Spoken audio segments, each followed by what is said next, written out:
Olá, tudo bem? Aqui é a Vanessa. A partir de agora eu vou aparecer um pouquinho mais aqui nos vídeos do canal, beleza? E é o seguinte, a gente decidiu fazer para vocês uma série nova falando apenas sobre estrutura molecular. E o primeiro tema vai ser ligações químicas. Mas por que ligação química, né? Ligação química é a base para você aprender qualquer conteúdo de química. Então, fica ligado, continua assistindo aqui o vídeo, que você vai aprender tudo o que você precisa saber sobre ligações químicas aqui na nossa série de vídeos, beleza? Então, bora lá!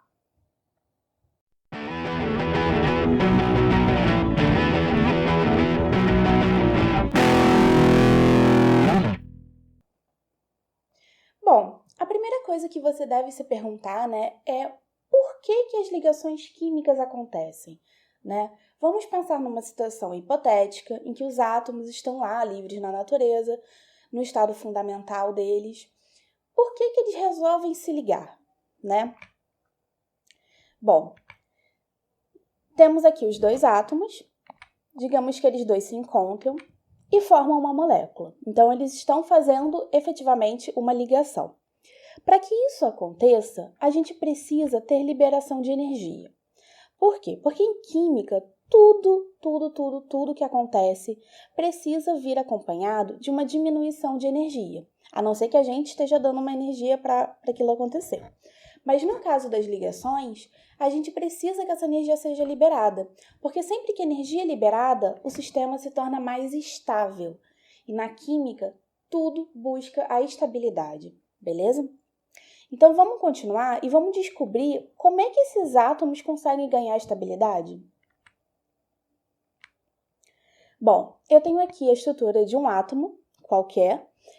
Se você já viu os vídeos anteriores sobre a estrutura do átomo, você viu que o átomo pode ter até 7 camadas de elétrons. E aí, por acaso, eu coloquei um aqui que tem só algumas camadas. Então, o que acontece? Para um átomo se tornar estável, ele precisa ter a camada de valência, que é a última camada dele que tem elétrons, completa. E aí, alguns átomos seguem a regra do dueto. O que a regra do dueto diz? Ela diz que o átomo ele tende a receber ou a doar elétrons de forma que ele fique com a camada de valência, que é a primeira camada, com 2 elétrons. Tá? Porque esse é o número de elétrons que essa primeira camada suporta. Só que nem todos os átomos seguem essa regra. Na verdade, só 4 átomos: o hidrogênio, o hélio, o lítio e o berílio. Todos os outros átomos seguem a regra do octeto. A regra do octeto é bem parecida, mas ela diz que o átomo se estabiliza com 8 elétrons na última camada. E é o que vai acontecer com todos os outros átomos. Então, o nosso átomo aqui, por exemplo, tem 8 elétrons nessa última camada. Então, ele está completo, beleza? Ele está estável. Agora, como que a gente sabe como é que um átomo vai se comportar e como atingir essa estabilidade com esses 8 ou com 2 elétrons? Eu tenho aqui uma tabela periódica. A gente tem um videozinho de tabela periódica aqui no canal, eu vou deixar linkado aqui embaixo, tá? Mas na tabela periódica, lá no canto direito, a gente tem a família dos gases nobres. E por que eles têm esse nome, gases nobres? Porque eles são tão nobres que eles não precisam de ninguém.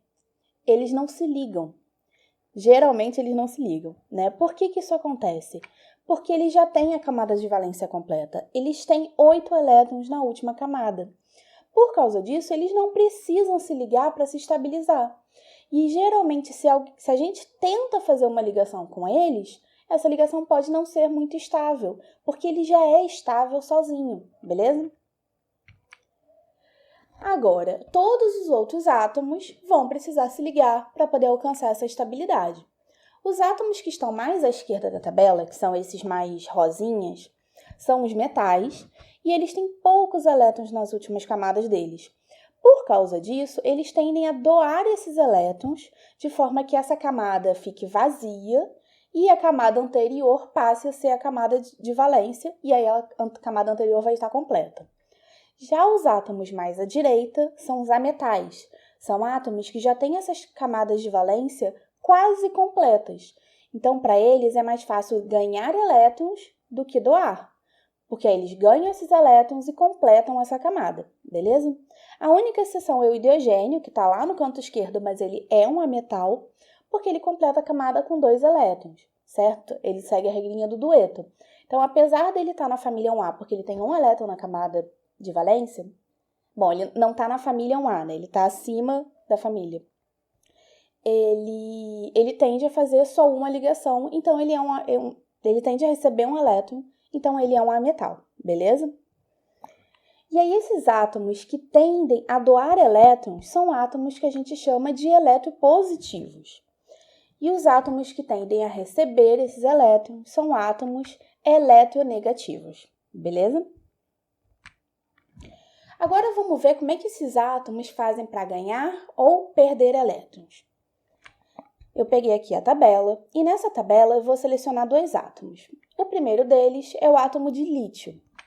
O lítio está na família 1A, tá certo? Então ele tem um elétron na camada de valência. A primeira camada dele está completa, tem 2 elétrons, e a segunda tem um só. Então, para ele se estabilizar, ele teria 2 opções. Ele poderia ganhar 7 elétrons para completar a segunda camada, ou perder um. É muito mais fácil ele perder um, certo? Então, o que acontece? Ele perde esse um elétron dele, e aí, como ele perdeu um elétron que tem uma carga negativa, ele fica com mais cargas positivas do que negativas. Então, a gente coloca uma carguinha positiva ali em cima dele, tá certo? Agora eu peguei um outro átomo que está no outro oposto da tabela, que é o flúor. O flúor tem a primeira camada completa, com 2 elétrons, e a segunda camada com 7. Agora, ao contrário do lítio, para o flúor é mais fácil ele ganhar um elétron para completar os 8 elétrons da camada de valência do que ter que perder 7 elétrons, correto? Então, ele ganha um elétron e com isso ele fica com uma carga negativa, porque o átomo, né, agora é um íon, passa a ter mais elétrons do que prótons, então mais cargas negativas do que cargas positivas. Mas até agora eu estava falando de como esses átomos ganham ou perdem elétrons, em teoria sozinhos. Mas isso acontece em ligações. Vamos ver como é que essas ligações se formam. Beleza. Posso ter átomos eletropositivos, como a gente falou mais cedo, e também átomos eletronegativos.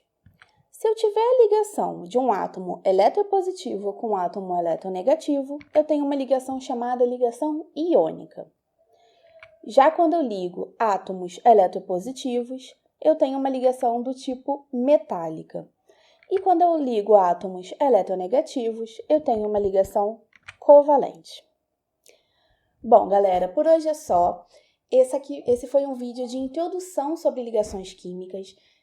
Logo depois, na sequência, a gente vai ter os vídeos explicando cada tipo de ligação, depois as propriedades, como fazer estrutura de íons.